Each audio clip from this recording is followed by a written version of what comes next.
And this is the 1980, 81, 82 air-cooled Vanagon motor.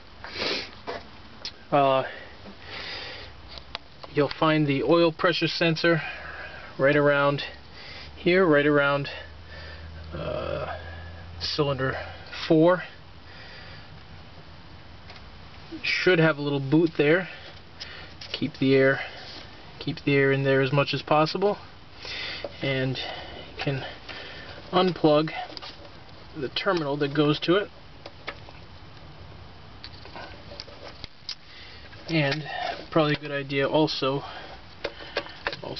to pull the boot out as well.